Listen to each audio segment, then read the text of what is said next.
Père, nous courons vers le temps.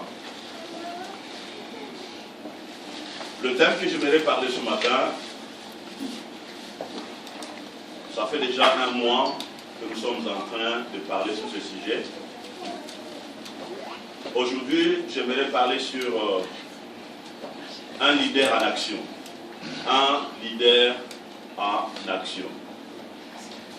Le thème principal, nous avions tiré cela dans le livre de Juges, chapitre 14, où nous fondons notre enseignement sur la parole que Dieu a dit. La Bible déclare, Samson, sans avoir rien à la main, il déchira les lions. Et ce matin, nous voulons vraiment donner une pensée claire par rapport à cet enseignement. Nous allons lire Juges chapitre 14, verset 5. Juges chapitre 14.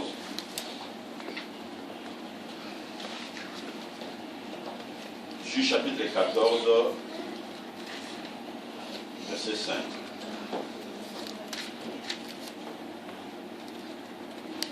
Je lis dans le nom de Jésus. Juges chapitre 14, verset 5. C'est dans l'Ancien Testament. Juges chapitre 14, verset 5. Je lis rapidement. Juges chapitre 14, verset 5. Samson descendit avec son père et sa mère à Timna. Lorsqu'ils arrivèrent aux vignes de Timna, voici un jeune lion rugissant vint à sa rencontre. Amen. Amen. Je vais répéter encore pour une compréhension. Samson descendit avec son père et sa mère à Timna. Lorsqu'ils arrivèrent aux vignes de Timna, voici un jeune lion rugissant vint à sa rencontre. Alléluia. Amen. Bien-aimés, lorsque nous regardons le monde, il y a beaucoup de choses qui se passent dans le monde aujourd'hui. Il y a la guerre, il y a la crise économique, il y a des pandémies, il y a beaucoup de choses qui se passent dans notre monde aujourd'hui. Et ces choses,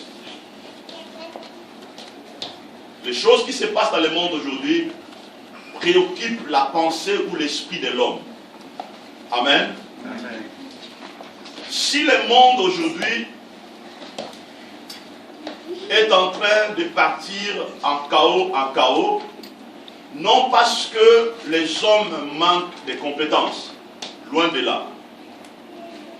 Tout ce que nous voyons aujourd'hui dans le monde est la conséquence d'un leadership. Alléluia.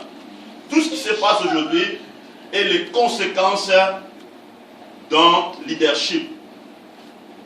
Parce que lorsque vous regardez dans la Bible, à un moment, Dieu a dit dans le livre d'Ésaïe, je cherche un homme. Je cherche un homme. Dieu était à la recherche d'un leader. Dieu était à la recherche d'un leader. Si nous voulons aujourd'hui que notre monde puisse changer, où notre monde puisse vivre le vrai impact ou le vrai changement,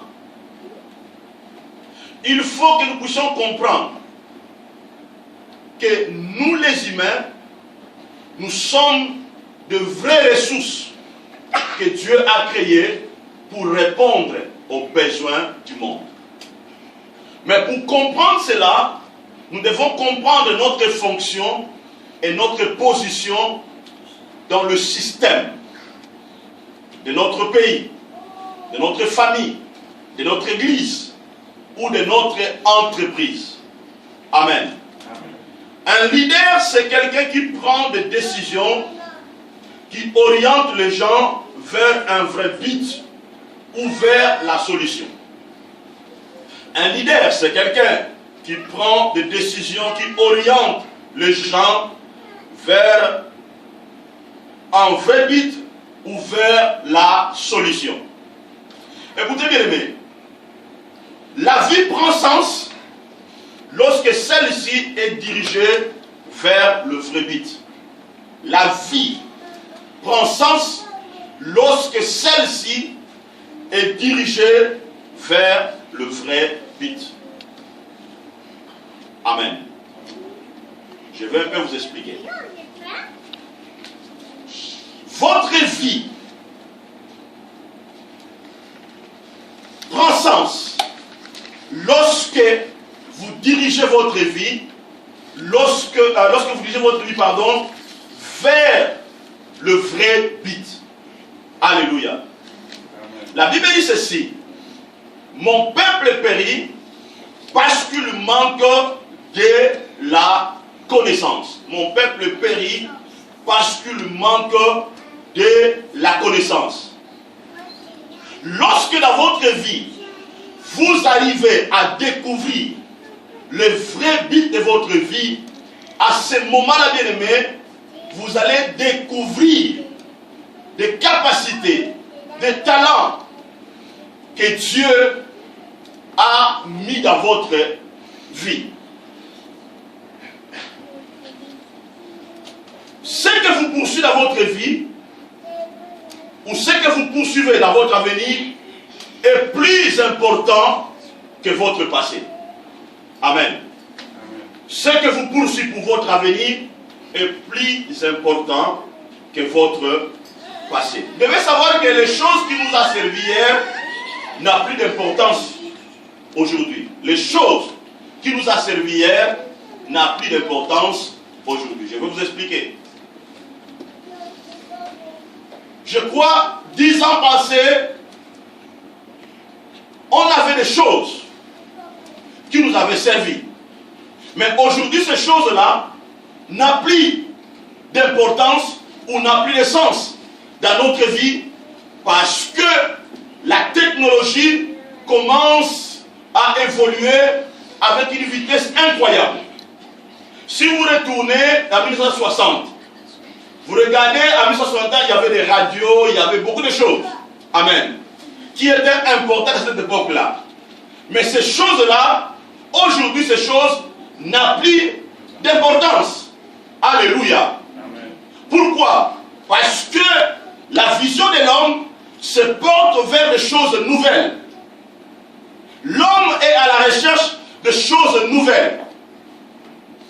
C'est pour cela il est tellement important, bien aimé, que nos regards, que notre vision puisse se porter vers l'avenir. Dieu a dit dans le livre de Jérémie 29, verset 11, il a dit: je connais le projet que j'ai formé sur vous. Le projet de paix, non de malheur, afin de vous donner un avenir de l'espérance.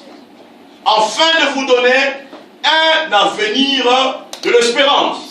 Cela veut dire, bien aimé, il est tellement capital dans le temps où nous vivons, dans notre vie, nous ne devons pas porter notre regard vers les choses du passé. Amen. Nous devons focaliser notre vision, notre regard vers l'avenir. Un leader qui a le regard fixé vers l'avenir voit des choses nouvelles. Un leader qui a une vision, un regard porté vers l'avenir, voit les choses nouvelles.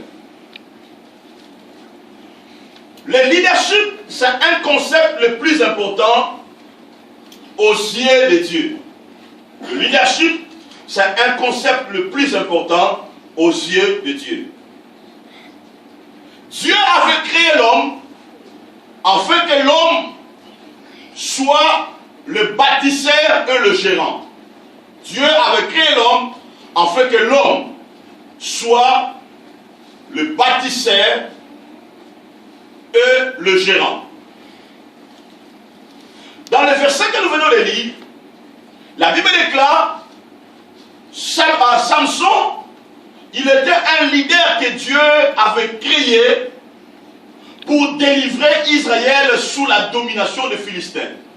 Parce que Samson, il était né dans le contexte où les Philistins dominaient le peuple d'Israël. Et Samson, il avait la responsabilité. Samson, il était un leader qui avait la responsabilité pour pour délivrer le peuple Israël sous la domination du peuple, sous la domination des Philistins. Donc, Dieu voyait le futur d'Israël entre les mains de Samson. Écoutez bien aimés, Dieu voit le futur de votre famille entre vos mains. Dieu voit le futur de votre nation entre vos mains. Dieu voit le futur de votre mariage entre vos mains. Dieu voyait la délivrance d'Israël entre les mains de Samson. Maintenant, je voudrais toucher un point important. Vous devez savoir que c'est le contexte qui révèle un leader. C'est le contexte qui révèle un leader. Suis-moi très bien ici. C'est le contexte qui révèle un leader. Si nous lisons la Bible dans le livre de Genèse chapitre 1, verset 2 à 3, la Bible déclare au commencement, Dieu créa le ciel et la terre. Et la terre était informe et vide. Il y avait des ténèbres sur la face de l'abîme. Et l'Esprit de Dieu planait sur la face des eaux. Et Dieu dit que la lumière soit et la lumière fit. Maintenant, suis-moi très bien. Je vais le dire tout à l'heure ici que c'est le contexte qui révèle un leader. Lorsqu'on lit ce verset biblique, vous allez voir que la Bible déclare la terre était informe et vide. Il y avait les ténèbres à la surface de l'abîme. Et cette situation, cette désolation, c'est celle-ci qui a révélé Dieu comme Elohim. Amen. Cette situation qui a révélé Dieu comme créateur. C'est la croix qui a révélé Jésus-Christ comme le Fils de Dieu. Parce que la Bible déclare, lorsque sous la croix, les gens ont vu tout ce qui s'est passé. Les gens ont vu tout ce qui était accompli. Le centenier a dit, réellement, cet homme est le Fils de Dieu.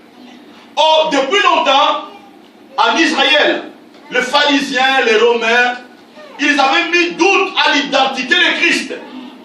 Mais sur la croix, lorsqu'ils ont vu tout ce qui était accompli, le centenier a confirmé. Il a dit réellement, cet homme était le Fils de Dieu. Donc c'est la croix qui a révélé que Jésus était un grand leader. Donc c'est le contexte qui a révélé Jésus comme un leader. Je vais avancer. Quand vous regardez la vie de Daniel dans la Bible, c'est la fosse au lion qui a révélé Daniel comme un grand leader. C'est le fait qui a révélé Abed-Nego, Meshach et Shadrach comme un grand leader. Donc c'est le contexte qui révèle un leader. Je vais prendre un exemple. Lorsque vous regardez l'apartheid en Afrique du Sud, c'est le contexte qui a révélé Mandela comme un grand leader. Vous comprenez? C'est cette situation qui a révélé Mandela comme un grand leader. Si vous allez au Congo vers 1960, vous allez voir, c'est le contexte de l'indépendance qui a révélé Lumumba comme un grand leader. Donc, c'est le contexte, la situation que vous passez, la souffrance, les épreuves, les défis que vous traversez, ce sont ces choses-là qui vous révélera comme un leader. Est-ce que vous commencez à me comprendre maintenant? Amen. Amen. Votre mariage, les situations que vous traversez dans votre mariage, c'est cette situation qui vous révélera comme étant un leader. Je vais le dire tout à l'heure, un leader c'est quelqu'un qui prend des décisions. Il oriente les gens vers la bonne direction.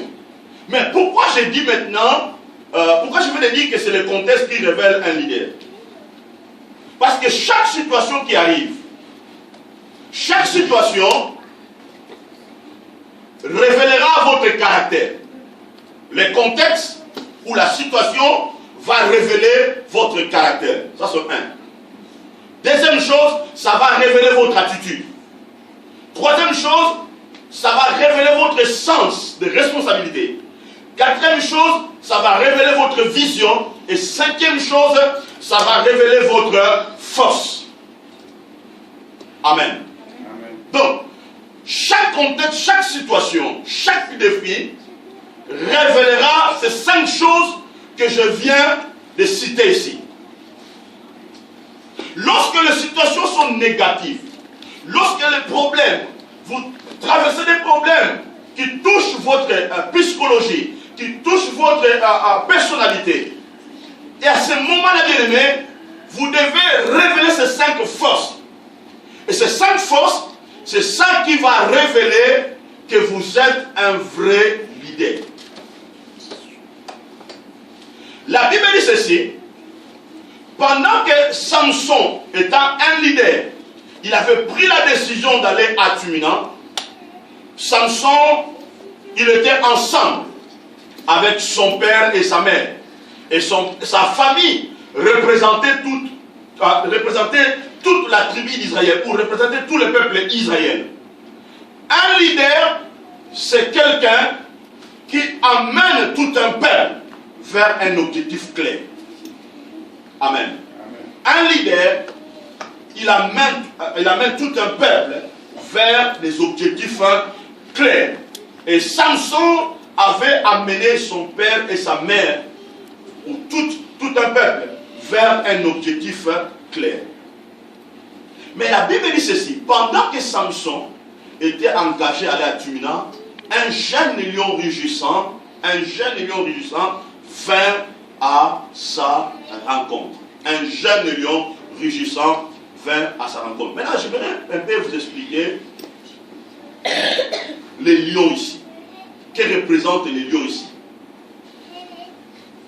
Les lions, nous tous pensons, les lions représentent le roi des animaux. Les lions représentent le roi des animaux. Cela veut dire, les lions, c'est un leader. Amen. Les lions, c'est un leader. Vous devez savoir que un lion, c'est un animal stratège. Un lion, il est toujours en action. Pourquoi? Parce que le lion, lorsqu'il est dans la forêt, les lions aiment le sang. Amen. Amen. Les lions, ils s'intéressent au sang. Et on nous dit que par jour, un lion mange moins 7 kilos de viande. Par jour au moins. Il mange 7 kilos de viande. Donc les lions aiment le sang. Et ces choses-là permettent à un lion d'être en action pour avoir ça. Ces choses-là permettent à un lion, d'avoir des stratégies pour trouver le sang et trouver de la viande. Un lion, il a la mentalité différente aux autres animaux. Le lion, il a une mentalité différente par rapport aux autres animaux. Amen. Pourquoi? Parce qu'un lion, dans la forêt, il se considère comme étant un leader. Vous devez savoir que quand vous regardez le lion, il n'est pas plus grand qu'un éléphant. Amen.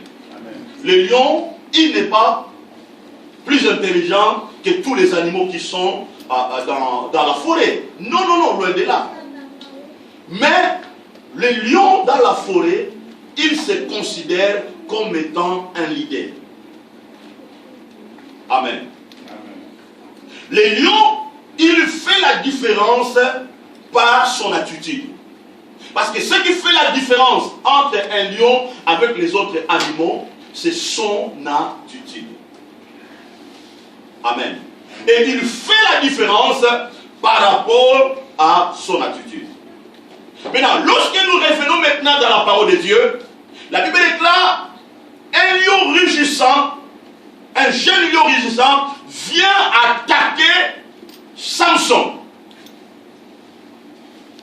Oh, je viens de vous dire tout à l'heure qu'un lion, c'est un leader. Donc, un leader, qui était venu attaquer un autre leader. Amen. Samson, il était un leader, mais un autre leader était venu attaquer un autre leader. Maintenant, lorsqu'on lit la Bible, Samson, il n'était pas au courant qu'un lion devait venir lui attaquer. Il ne savait même pas. Il n'était pas même au courant. Mais la Bible déclare, tout d'un coup, un lion est venu attaquer Samson. Maintenant, suis-moi bien, bien, bien. Tu dois savoir que tel que tu es là, tu es un leader. Moi, je suis un leader. Mais nous devons savoir aussi, il y a un leader qui existe dans le monde invisible. Il y a aussi des leaders qui existent dans le monde visible. La Bible déclare, le diable rôde comme un lion. Il rôde comme un lion. Cela veut dire, le diable, il possède le caractère d'un lion. Vous comprenez? Il possède le caractère d'un lion. Il est un leader. Maintenant, quel est l'objectif du diable? Le diable étant un leader, son objectif, c'est d'attaquer les autres leaders que lui considère comme des adversaires. Amen. Amen. Donc, le lion, il était venu attaquer Samson parce qu'il a vu que Samson, il était son leader. La vision de Samson était apportée vers l'avenir. Il avait l'objectif de délivrer tout un peuple. Il avait l'objectif d'amener, de libérer le peuple sous la domination, l'esclavagisme économique. Il avait la vision. Mais la Bible déclare, un grand obstacle était venu se mettre dans le chemin de Samson. Bien, écoutez-moi. Comme un leader, sache-le bien, il y aura toujours un autre leader qui viendra vous attaquer. Il y aura toujours un leader qui viendra mettre des obstacles devant toi pour vous empêcher d'atteindre les objectifs ou la vision ou la pensée ou les idées que vous avez dans votre tête. Nous avons deux adversaires. Un, le diable et les hommes. Parce que la Bible dit ceci. Nous devons savoir que Dieu a dit ceci. L'homme sera l'ennemi de son propre frère. Amen. L'homme sera l'ennemi de son propre frère. Donc, on a des ennemis qui sont des ennemis visibles et nous avons des ennemis qui sont invisibles. Et ces gens-là, ils ont pour objectif de nous empêcher d'atteindre le but que nous avons fixé dans notre vie. Et c'est ça ce qui s'est passé dans la vie de Samson. Les lions ici représentent une force invisible ou visible qui nous empêche d'accéder à l'héritage de Christ. Donc, les lions qui avaient attaqué Samson, son objectif était d'empêcher Samson d'accéder à l'héritage de Dieu. D'empêcher Samson de délivrer le peuple Israël. À cause de votre vision, à cause de vos objectifs, à cause de votre talent, à cause de votre passion pour Dieu, sache que certaines personnes viendront vous attaquer pour vous barrer la route. Je dis bien, à cause de vos visions, à cause de vos objectifs, à cause de vos talents, à cause de votre passion, certaines personnes viendront pour vous barrer la route. Mais ce qui est capital, ce qui est important, vous devez être un leader. Amen. Amen. Vous devez avoir de l'attitude d'un leader. Devant le problème, vous devez affronter les obstacles. Vous devez affronter les situations. Vous devez avoir la foi pour faire face contre les problèmes qui se lèvent contre votre vie. Alléluia. Amen. Bien-aimés, ça ce sont des choses importantes. Ne pensez pas que l'ennemi te laissera tranquille. Il sera toujours là. Dans vos affaires, dans votre vie spirituelle, dans votre mariage, dans vos relations, dans tout ce que vous faites dans votre vie, sachez que l'ennemi, il viendra vous attaquer. Amen. Il viendra vous attaquer. Mais vous devez avoir l'attitude d'un gagnant. Vous devez avoir le caractère, vous devez avoir la vision. Vous devez vous focaliser vers Dieu. Vous devez vous focaliser vers les choses qui sont importantes. Maintenant, écoutez, je vais soulever un point. Lorsqu'un lion veut attaquer dans la forêt, lorsqu'il y a un groupe des animaux qui marchent ensemble, lorsque les lions veulent attaquer, les lions cherchent un animal ou les animaux qui sont plus lents et plus faibles. Amen. Amen. Lorsque les lions veulent attaquer, ils cherchent des animaux qui sont le plus lents et qui sont le plus faibles. Ce sont les animaux-là que le lion va se focaliser pour attaquer. Amen. Amen. Écoutez bien aimés. Écoutez-moi très bien. On vit dans le monde. On vit dans le monde où pour réussir, tu dois être fort. Tu dois être puissant.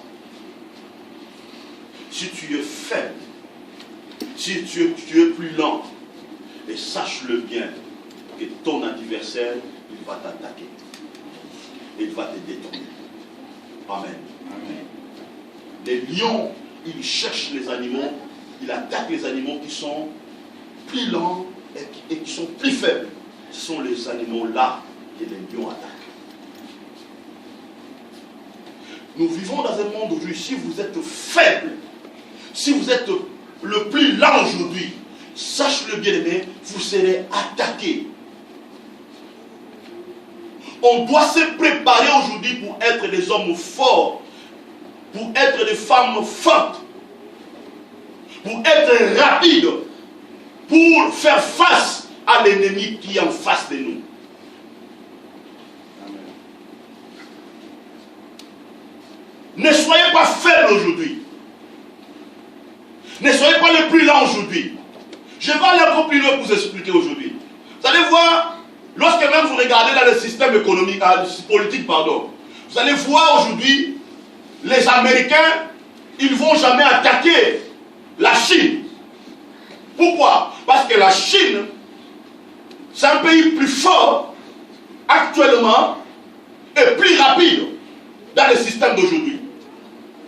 Les Américains ne peuvent pas attaquer, la France ne peut pas attaquer les Américains. Parce qu'ils savent bien que les Américains, ils sont le plus forts et ils sont plus rapides dans le système d'aujourd'hui. Japon ne va pas attaquer la Corée du Sud ou la Corée du Nord parce qu'ils savent bien qu'ils sont le plus forts et qu'ils sont le plus rapides dans le système d'aujourd'hui. Mais pourquoi ces pays-là, ils attaquent nos pays? Pourquoi ils attaquent nos pays? Pourquoi? Parce que le système de notre leadership est le plus faible et le plus lent. Est-ce que vous comprenez? Ils attaquent nos pays parce que le système de notre leadership est le plus lent et le plus faible. Or, aujourd'hui, nous vivons dans un temps de guerre de leadership. Les lions étaient venus attaquer Samson. Samson, il représentait un système le plus fort, le plus puissant. Et les lions étaient venus attaquer Samson pour lui barrer la route. Mais l'erreur qu'il avait fait, il avait oublié que Samson, il était l'homme le plus fort. Il avait développé des capacités. Il avait une vision, il avait un caractère, il avait des croyances. Et c'est exactement ce qui se passe dans le monde spirituel. Bien aimé, quand vous êtes faible dans la prière, quand vous êtes faible dans la méditation de la parole, quand vous êtes faible, bien aimé, l'ennemi viendra vous attaquer.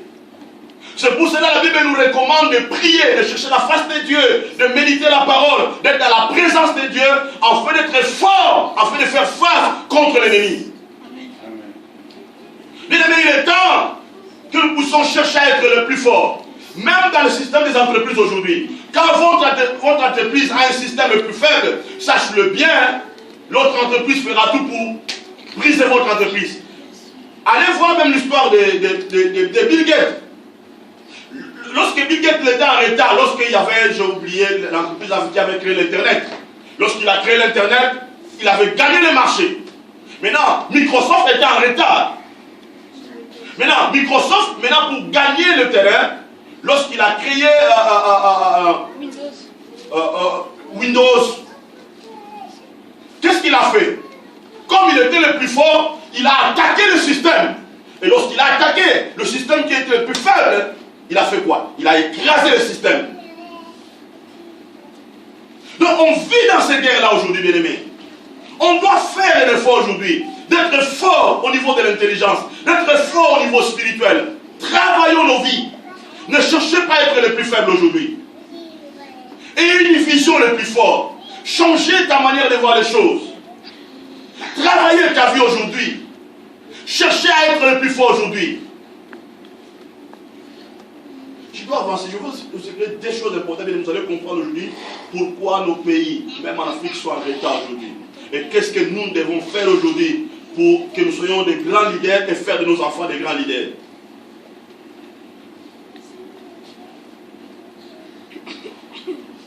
Écoutez, suis-moi très bien ici. Je vais soulever encore un point important. Les lions, lorsqu'ils tuent un animal, il amène ces petits lionceaux pour les familiariser avec le sang et éveiller leur instinct. Les lions, lorsqu'ils tuent un animal, il amène ces petits lionceaux pour les familiariser avec le sang et éveiller leur instinct. Amen. Pourquoi? Parce que lorsque les petits lionceaux, ils sont petits, ils n'ont pas encore les dents fortes pour manger la viande, arracher la viande ou briser ou broyer les os. Mais malgré qu'ils ne vont pas manger, qu'est-ce que les lions, qu'est-ce qu'ils font? Ils amènent tous ces petits-là, ils commencent à les familiariser avec le sang et éveiller leur instinct. Pourquoi? Parce qu'ils savent bien que le petit lionceau-là, ils sont des leaders malgré son petit. Ils sont des rois malgré son petit. Donc ils sont créés pour dominer. Ils sont créés pour gouverner. Maintenant, pour gouverner, il faut faire quoi? Il faut développer les caractères, les attitudes. Il faut les rendre des animaux les plus puissants. Changer leur attitude, changer leurs pensées, leur vision. Développer leurs capacités. C'est le travail qu'un lion fait. C'est pour cela un grand leader, c'est quelqu'un qui amène les gens, qui prend les gens qui sont ordinaires pour les amener à devenir des hommes extraordinaires. Yes. C'est ça un grand leader. Yes. Vous allez voir Jésus-Christ, il a pris des hommes qui étaient des pécheurs, des hommes qui péchaient, qui n'avaient pas à l'époque, ces gens-là n'avaient pas de l'importance dans la société. Jésus a pris ces gens-là, il a transformé leur vie, il a changé leur vie, et ces gens-là étaient devenus des grands leaders. Amen. C'est ça le travail d'un leader. Écoutez, je vais aller encore plus loin. Je vais aller encore plus loin. Vous savez pourquoi les Occidentaux, les Américains nous dominent aujourd'hui? Parce qu'ils ont compris une chose. Ils ont compris les concepts de leadership. Ils ont compris que le concept de leadership, c'est un concept qui doit rester héréditaire. Vous comprenez? Qui doit rester de descendant en descendant, de génération à génération. Ils ont compris le système. Et qu'est-ce qu'ils font? Les Européens ou les Américains, ils ont compris qu'ils sont des leaders. Maintenant, qu'est-ce qu'ils font? Ils familiarisent les générations qui arrivent avec le système. Ils éveillent leur instinct. Vous comprenez? Parce que quand ils ne seront pas là, pour que leurs enfants, leurs petits-enfants puissent continuer à dominer. Je vous donne l'exemple. Aujourd'hui, le général de Gaulle, il n'est plus là, il est déjà mort. Vous comprenez? Mais, vous allez voir, les gens qui sont venus après, ils continuent à nous gouverner. Aujourd'hui, l'Afrique, quand vous regardez, Côte d'Ivoire, Cameroun, tout ça, ils n'arrivent pas à sortir, créer leur propre monnaie. Pourquoi? Parce qu'ils sont contrôlés par le système. Le général de Gaulle n'est plus là. Normalement, il fallait que les choses changent. De Sarkozy arrive. Il y a François Hollande qui arrive. Et demain, François Hollande ne sera pas là. Sarkozy ne sera pas là. Mais une autre génération viendra, continuera à nous dominer. Pourquoi? Parce que ces gens-là ont compris une chose. On doit familiariser nos enfants avec le sang. On doit veiller les restants. Afin que nos enfants restent leaders. Qu'ils puissent continuer à dominer. Mais nous, l'erreur que nous, les Africains, nous faisons, nous n'amenons pas la nouvelle génération dans le système. On est tellement égoïste. Nous voulons que nous-mêmes, les gens veulent s'accaparer, rester au pouvoir, 32 ans, 42 ans, rester au pouvoir, mais ils ne veulent pas amener les enfants dans le système. Moi je crois, si Kadhafi avait compris cela, et d'amener la génération, ou la nouvelle génération dans le système, bien aimé, les Libyens, ils devaient faire face aux Occidentaux. Vous comprenez? Et ça, c'est le leadership, bien aimé. Ça, c'est le leadership. C'est très fort. C'est très fort, bien aimé. Le jour où nos leaders africains, ils vont comprendre ça et les choses vont changer. C'est pour cela, qu'est-ce que la Bible dit? Je dois chercher ce verset dans cette parole dans mon esprit. Écoutez, la Bible déclare, enseignez vos enfants la parole, quand ils grandiront. Hein, vous vous souvenez de cette parole? Proverbe, oui. Je crois, je l'ai mis aussi dans l'invitation que je vous ai donnée là, que David vous avait donnée. Vos enfants, ils n'oublieront pas la parole du Seigneur. Je ne sais pas si je l'ai bien expliqué.